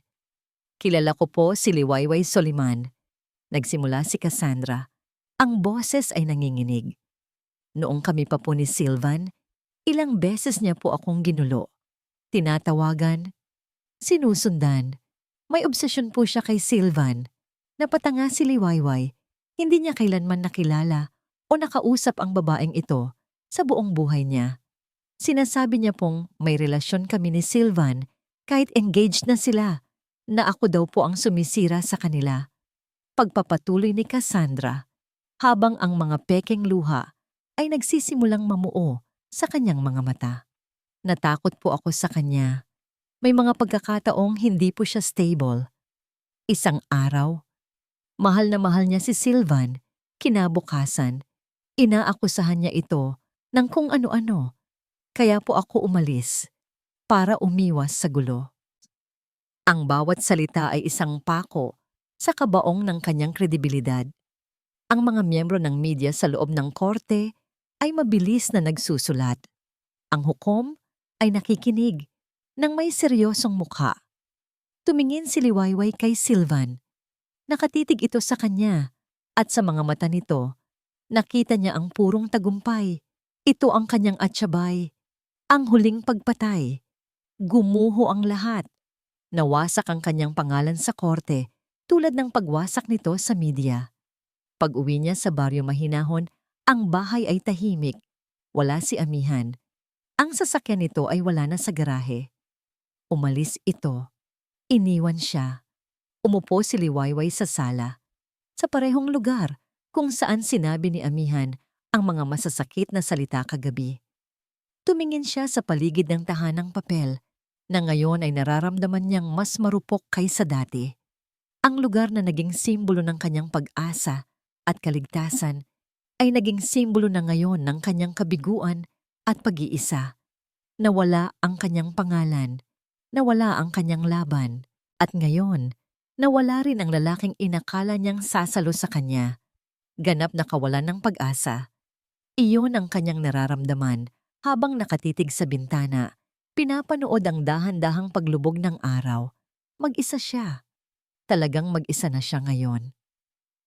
Habang iniisip niya iyon, isang bagay ang biglang kanyang naramdaman. Isang matalim na kirot. Napasigaw siya ng mahina at napahawak sa kanyang tiyan. Ang sakit ay biglaan at matindi. Tila isang kutsilyong itinarak sa kanyang sinapupunan. Sinundan ito ng isa pa at isa pa. Napatingin siya sa kanyang paanan at nakita ang isang basang marka sa sahig. Pumutok na ang kanyang panubigan. Masyadong maaga. 2 buwan pang maaga. Nanginginig. Kinuha niya ang kanyang telepono. Nanginginig ang kanyang mga daliri habang hinahanap ang pangalan ni Amihan. Kailangan niya siya. Kahit ano pa ang nangyari, kailangan niya siya ngayon. Idinial niya ang numero. Sound of a phone ringing. Once, twice, 3 times. Hindi ito sumasagot. Sound of ringing continues 4 times, 5 times. Sagutin mo. Please, Amihan, sagutin mo.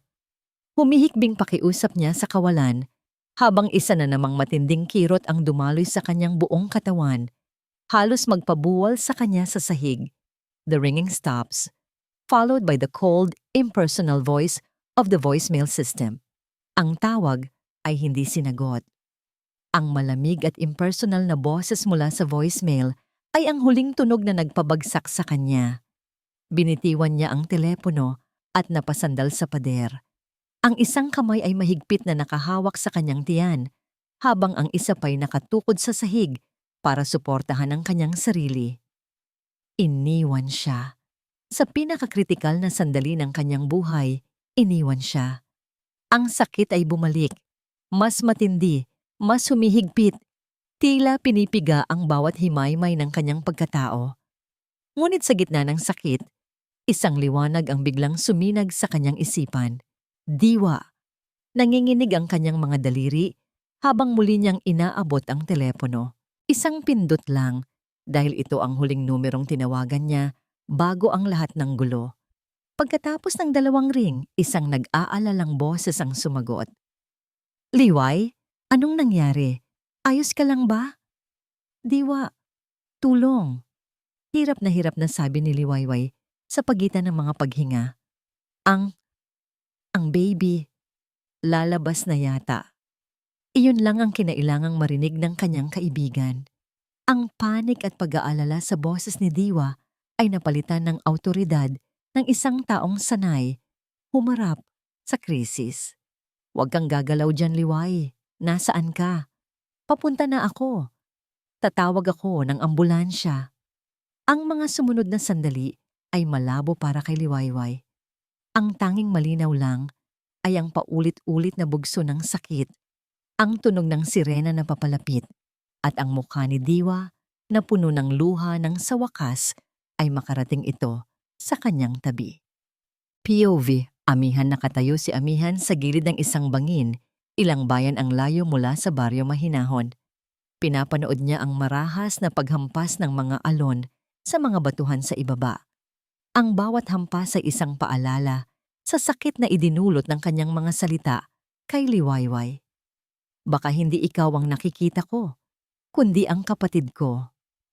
Paulit-ulit na umalingaw-ngaw ang mga salitang yon sa kanyang isipan kasabay ng bawat hampas ng alon. Isang duwag. Yun siya. Dahil sa takot na masaktan, siya ang unang nanakit. Dahil sa takot na harapin ang sarili niyang multo, itinulak niya palayo ang nag-iisang taong nagparamdam sa kanya na posible pa palang maging buo muli. Hindi niya nakikita si Luna kay Liwayway.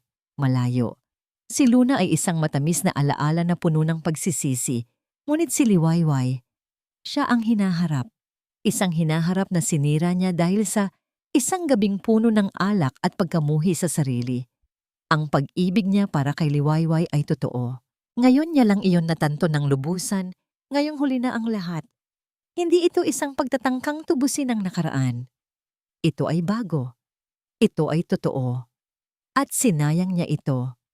Biglang nag-vibrate ang kanyang telepono sa kanyang bulsa. Binaliwala niya ito. Marahil ay isa lang sa mga reporter na hindi tumitigil. Ngunit nag-vibrate ito ulit. At ulit. Isang text message. Dahil sa inis, kinuha niya ito para patayin. Ngunit nakita niya ang pangalan ni Diwa sa screen.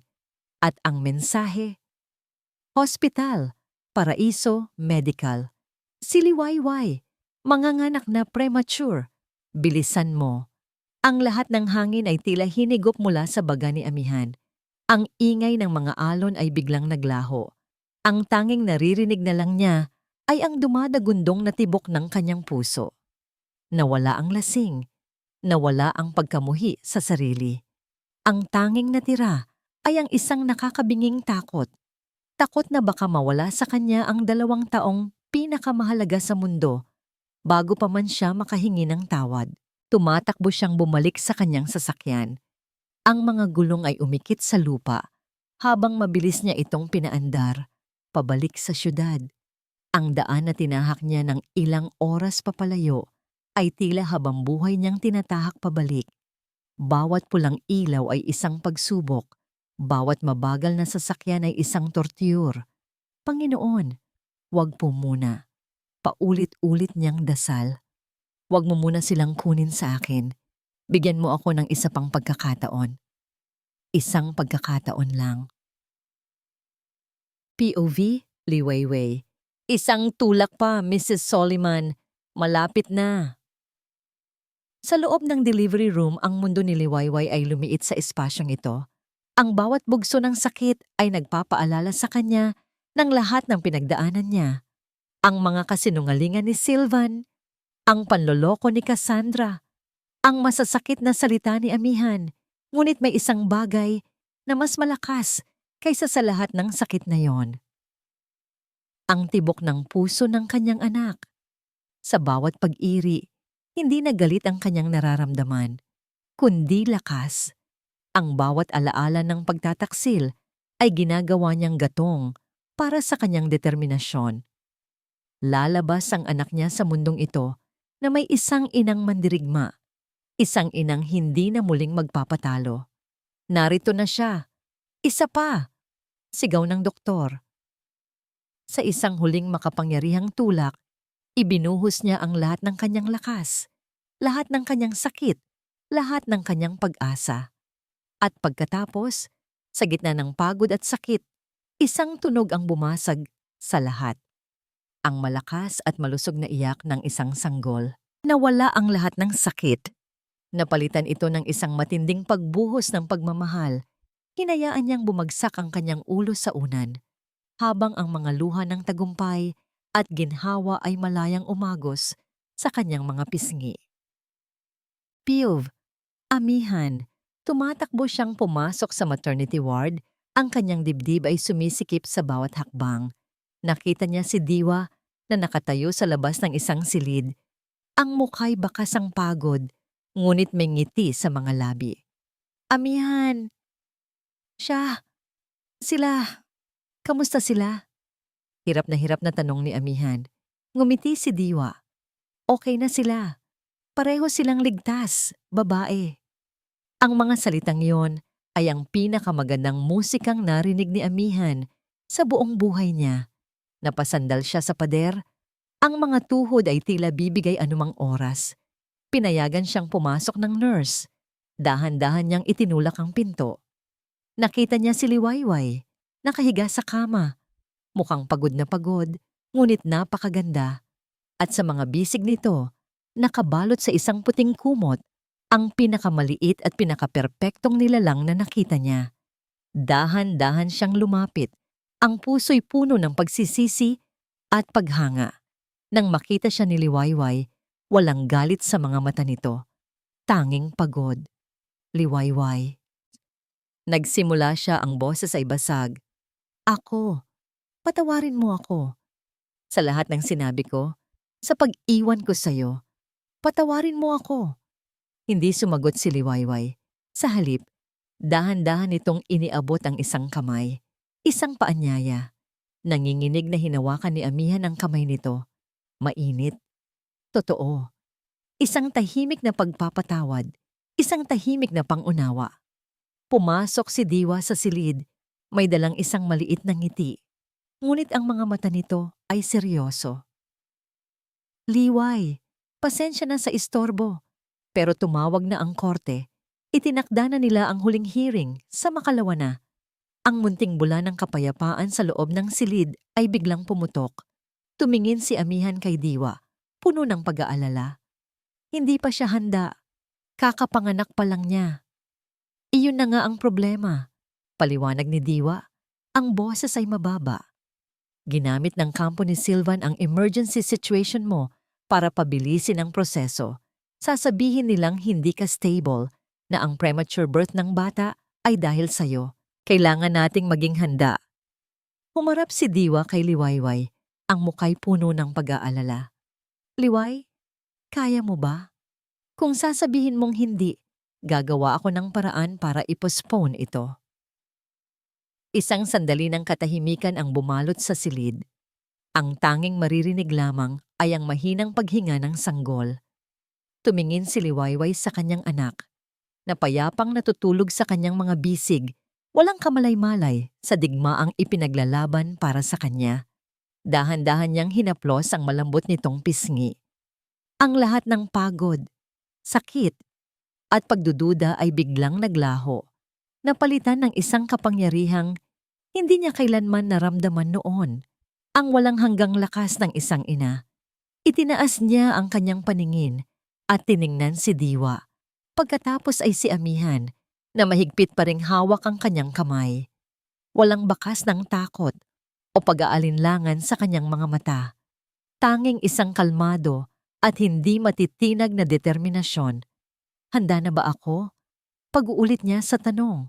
Huminga siya ng malalim at ang mga salitang lumabas sa kanyang bibig ay hindi lang isang sagot. Ito ay isang deklarasyon. Ngayon pa lang ako nagsisimula. Pumasok si Liwayway sa silid ng hukuman na hindi na isang biktima. Ang suot niya ay isang simpleng puting bestida, isang simbolo hindi ng pagsuko, kundi ng isang malinis na simula. Ang kanyang likod ay tuwid. Ang kanyang mga mata ay matatag. At ang bawat hakbang niya ay may bigat ng isang babaeng nakilala na ang kanyang sariling lakas. Sa isang tabi, nakaupo si Sylvan, kampante at mayabang, napapalibutan ng kanyang mga mamahaling abogado. Nang magtama ang kanilang mga mata, nginitian siya nito. Isang ngaangiting mapanlait, sigurado sa kanyang pagkapanalo. Ngunit sa pagkakataong ito, hindi yumuko si Liwayway. Tinitigan niya ito pabalik, hindi ng galit, kundi ng isang tahimik na kapayapaan. Wala na itong kapangyarihan sa kanya. Sa hanay ng mga manonood, nakita niya si Amihan. Hindi ito nagsalita. Isang tahimik na tango lamang ang ibinigay nito. Isang pangako na kahit anong mangyari, naroon siya. Iyon lang ang kailangan niya. Nang tawagin siya sa witness stand, naglakad siya ng may dignidad. Ipinatong niya ang kanyang kamay sa Biblia at nangako. Pagkatapos, humarap siya sa lahat. Mrs. Soliman, Nagsimula ang abogado ni Silvan. Ang boses ay puno ng pekeng simpatiya. Totoo po bang meron kayong kasaysayan ng pagiging emosyonal? Ang pagiging emosyonal ay hindi isang krimen. Kalmadong sagot ni Liwayway. Lalo na kung ang dahilan ng emosyon mo ay ang paulit-ulit na pananakit, pisikal man o verbal, mula sa taong pinagkatiwalaan mo. Sinubukan siyang guluhin ng abogado sa loob ng 1 oras. Mga tanong tungkol sa kanyang pagkabata, sa kanyang mga kaibigan, sa kanyang mga mood swings. Ngunit sa bawat tanong, ang sagot ni Liwayway ay simple at matatag. Hindi na siya nagpaapekto, hindi na siya umiyak. Sa halip, ikinuwento niya ang kanyang katotohanan. Hindi bilang isang biktimang kaawa-awa, kundi bilang isang survivor. Ikinuwento niya ang bawat takot, ang bawat pasa, hindi para makakuha ng simpatiya, kundi para magbigay ng lakas sa iba. Ang kanyang testimonya ay hindi isang pagsusumbong. Ito ay isang deklarasyon ng kalayaan. Nang matapos siya, isang mabigat na katahimikan ang bumalot sa korte. Pagkatapos, tumayo si Diwa. Your Honor, mayroon po kaming ihahaing mga bagong ebidensya. Objection! Tapos na ang presentation of evidence. Sigaw ng abogado ni Silvan. May direktang kaugnayan po ito sa kredibilidad ng huling saksi ng prosekusyon, si Miss Cassandra Reyes. Mariing sabi ni Diwa. Pinayagan ng hukom. Ang unang ipinakita ni Diwa ay isang bank statement, isang record ng wire transfer, 1,000,000 piso ipinadala sa account ni Cassandra Reyes mula sa isang offshore corporation na pag-aari ni Silvan Montenegro, 2 araw bago ang unang hearing. Nagsimulang magbulungan ang mga tao sa korte. Namutla si Cassandra mula sa kanyang kinauupuan. At ang panghuli, Your Honor, sabi ni Diwa, ang kanyang boses ay umalingaw-ngaw sa tumahimik na silid. Nais po naming iparinig sa korteng ito ang isang audio recording. Naglabas siya ng isang maliit na digital recorder. Sa isang iglap, isang pamilyar at nakakakilabot na boses ang pumuno sa buong silid. Ang boses ni Silvan, puno ng pagbabanta. Gawin mo ang sinabi ko, Cassandra. Isang salita lang na mali, at ang pamilya mo sa probinsya ang magbabayad. Maliwanag? Kung ang bank statement ay isang patak ng duda, ang recording ay isang malakas na kulog ng katotohanan. Tumingin si Diwa kay Cassandra, na ngayon ay nanginginig na sa takot, sa witness stand. Miss Reyes, ang boses po ba na yon ay boses ni Mr. Silvan Montenegro? Hindi sumagot si Cassandra. Nagsimula itong umiyak. Miss Reyes, pag-uulit ni Diwa, mas malakas. Totoo po bang binayaran at tinakot kayo ni Mr. Montenegro para magsinungaling sa korteng ito? Biglang humagulgol si Cassandra. Ang kanyang pekeng pag-arte ay naglaho, napalitan ng tunay na takot at pagsisisi. Oo, sigaw niya sa pagitan ng kanyang mga hikbi. Totoo ang lahat. Tinakot niya ako. Binayaran niya ako. Tumingin ito sa hukom. Ang mga luha ay malayang umaagos. Pero ang pinakamasakit sa lahat, totoo rin po na sinaktan niya ako noon. Kaya ako umalis. Kaya ako nagtago. Isa siyang halimaw. Iyon na ang huling pako. Ang korte ay nagkagulo. Ang martilyo ng hukom ay paulit-ulit na pumukpok para sa kaayusan. Tumingin si Liwayway kay Silvan. Ang maskara ng kumpiyansa ay tuluyan ng nabasag. Ang nakikita na lang niya ay isang taong nalulunod, isang taong nasukol sa sarili nitong mga kasinungalingan. Pagkatapos ng isang maikling recess, ang desisyon ay ibinaba. Sa harap ng mga bagong ebidensya, ang korteng ito ay napatunayang nagkasala si Mr. Silvan Montenegro sa krimen ng physical injuries at grave threats. Isang kolektibong hininga ng ginhawa ang narinig sa buong silid. Napakapit ng mahigpit si Liwayway sa kamay ni Diwa. Sa kanyang likuran, narinig niya ang isang impit na hikbi. Si Amihan, umiiyak ng tahimik sa saya. Habang isinisintas ng mga pulis ang posa sa mga kamay ni Silvan, ang mukha nito ay puno ng hindi makapaniwalang galit. Tumingin ito sa kanya. Isang huling tingin na puno ng pagkamuhi at isang tahimik na sumpang hindi pa sila tapos. Ngunit si Liwayway ay hindi natakot.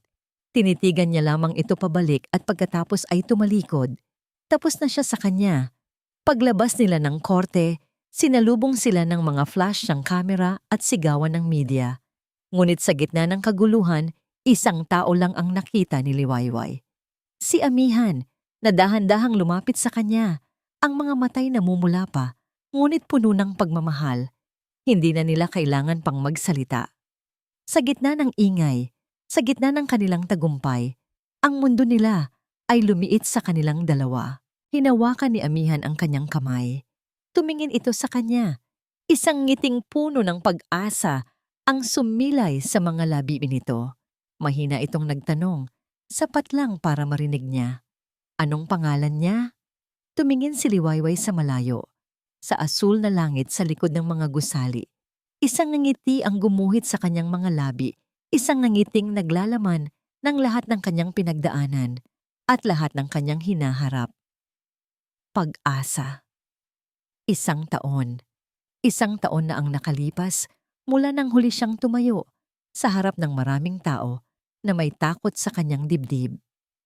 Ngayon, habang nakatayo siya sa isang maliit na entablado sa harap ng bagong tayong pakpak ng Paraiso Medical Center, ang tanging nararamdaman niya ay ang init ng araw sa kanyang balat at ang init ng pag-asa sa kanyang puso. Nakatayo siya sa mismong lugar kung saan minsan ay gumuho ang kanyang mundo. Ngunit ngayon, ito na rin ang lugar kung saan siya muling bumangon. Maraming salamat po sa inyong pagdalo. Panimula ni Liwayway, ang kanyang boses ay kalmado at malinaw. Umaalingaw-ngaw sa pamamagitan ng isang mikropono. Isang taon na ang nakalipas. Sa lugar na ito, dumanas ako ng isang karanasan na sumubok sa aking katatagan. Isang karanasang nag-iwan ng mga sugat na inakala kong hindi na kailanman maghihilom. Iginagala niya ang kanyang paningin sa mga mukha ng mga taong naroon, mga doktor, mga nurse, mga kaibigan, at mga estrangherong naging bahagi ng kanyang paglalakbay sa pamamagitan ng kanilang suporta. Nakita niya si Diwa sa gitna ng mga tao, nakangiti, habang pinupunasan ng isang takas na luha sa kanyang pisngi. Ang kanyang kaibigan, ang kanyang bato, ang kanyang kapatid sa laban. Ngunit itinuro sa akin ng panahon, pagpapatuloy niya, na ang mga sugat, kahit gaano kalalim, ay naghihilom, at ang mga peklat na iniiwan ng mga ito ay hindi dapat ikahiya. Ang tahanang pag-asa ay hindi itinayo para itago ang mga sugat. Ito'y itinayo para maging isang paalala na ang bawat peklat, sa katawan man o sa puso, ay hindi simbolo ng kahinaan. Tumingin siya sa gawing kanan ng entablado. Naroon si Amihan, karga-karga ang isang munting anghel na nakasuot ng dilaw na bestida. Ang kanilang anak, ang kanilang pag-asa. Nakatitig ito sa kanya, ang mga matay puno ng pagmamahal at paghangang hindi na nababahiran ng anumang multo ng nakaraan. Ang mga peklat ay simbolo ng katatagan. Sabi niya, ang kanyang boses ay bahagyang nanginig sa emosyon habang nakatingin sa kanyang mag-ama. Isang simbolo na mas malakas ka kaysa sa sakit na sinubok na dumurog sa'yo. Nais naming maging isang ligtas na kanlungan ang lugar na ito para sa mga babae at batang nangangailangan ng tulong para mahanap ang sarili nilang katatagan. Pagkatapos ng kanyang talumpati, sinalubong siya ng malakas na palakpakan. Bumaba siya ng entablado at sinalubong siya ng isang mahigpit na yakap mula kay Diwa. I'm so proud of you, Liway. Bulong nito. Tingnan mo ang narating mo. Pagkatapos ay lumapit sa kanya si Amihan, iniabot sa kanya ang kanilang anak. Kinuha ni Liwayway si Pag-asa at hinalikan ito sa noo. Ang halimuyak ng kanyang anak ay ang pinakamabangong pabango sa mundo. Ang galing mo kanina. Mahal ko, sabi ni Amihan, hinahaplos ang kanyang likod. Ang relasyon nila ay hindi na relasyon ng isang tagapagligtas at ng isang inililigtas. Ito ay relasyon ng dalawang taong pinili na sabay na maghilom. Dalawang taong pantay na nagmamahalan at nagtitiwala sa isa't isa. Nilaro nila si Pag-asa sa ilalim ng isang puno sa hardin ng ospital. Ang malutong na halakhak ng kanilang anak ay ang musika ng kanilang bagong buhay. Pinanood ni Liwayway si Amihan habang kinikiliti nito ang kanilang munting anghel at napuno ang kanyang puso ng isang kaligayahang hindi niya kailanman inakalang posible. Kinagabihan, pagkatapos matulog ni Pag-asa sa bahay na inarkila nila malapit sa ospital, bumalik silang dalawa ni Amihan sa tahanang Pag-asa. Tahimik, walang tao. Ang tanging ilaw na lamang ay mula sa buwan. Nakatayo si Liwayway sa harap ng salaming pinto ng gusali. Tinitingnan ang refleksyonan ng isang babaeng hindi na niya halos kilala. Isang babaeng malaya, isang inang matatag, isang tagapagtaguyod ng pag-asa. Naramdaman niya ang paglapit ni Amihan mula sa kanyang likuran. Dahan-dahan, niyakap siya nito. Ang mga braso nito ay nakapulupot sa kanyang baywang. Ang baba nito ay nakapatong sa kanyang balikat. Magkasama silang tumingin sa gusali sa kanilang harapan, isang konkretong simbolo ng lahat ng kanilang pinagdaanan. Ang hangin ng madaling araw ay malamig, ngunit ang yakap ni Amihan ay mainit. Dahan-dahan, ang kadiliman ng gabi ay nagbigay daan sa isang malamlam na kulay kahel sa silangan. Ang pagsikat ng araw, isang bagong araw. Ang ganda! Bulong ni Liwayway, pinapanood ang pag-akyat ng araw sa kalangitan. Oo, sagot ni Amihan, ngunit hindi sa langit ito nakatingin, kundi sa kanya. Hinalikan nito ang kanyang sentido at bumulong. Ang mga salita'y puno ng pagmamahal na nagtagumpay sa lahat ng pagsubok. Dumating na ang bagong Liwayway mo, mahal ko. At dito po nagtatapos ang kwento ng pag-ibig, katatagan, at pag-asa ni Liwayway. Isang kwentong nagpapatunay na kahit gaano pa kadilim ang gabi, laging merong bukang liwayway na naghihintay. Ang pinakamahalagang aral na ating mapupulot ay hindi masusukat sa yaman o kapangyarihan ang tunay na pag-ibig, kundi sa respeto, pagtitiwala, at sa kakayahang tulungan ng isa't isa na paghilumin ang mga sugat ng nakaraan. Maraming salamat po sa inyong walang sawang pagsubaybay at pakikinig. Sana po ay nabigyan kayo ng inspirasyon ng kwento ni Liwayway. Kung meron po kayong mga komento o nais na marinig na kwento sa susunod, huwag po kayong mag-atubiling i-comment sa ibaba. Ang inyong boses ay mahalaga sa amin. Hindi dito nagtatapos ang ating paglalakbay. Marami pa pong kwentong kasing ganda at mas puno ng aral dito sa aming channel. Kung nagustuhan nyo ang kwentong ito, i-like, i-share sa pamilya at mga kaibigan. At mag-subscribe na rin para lagi kayong updated sa mga susunod pa naming kwento. I-click nyo ang notification bell para kayo ang unang makarinig kapag may bago kaming upload. Pagpalain po kayo ng Panginoon, kayo at ang inyong buong pamilya. Hanggang sa muli!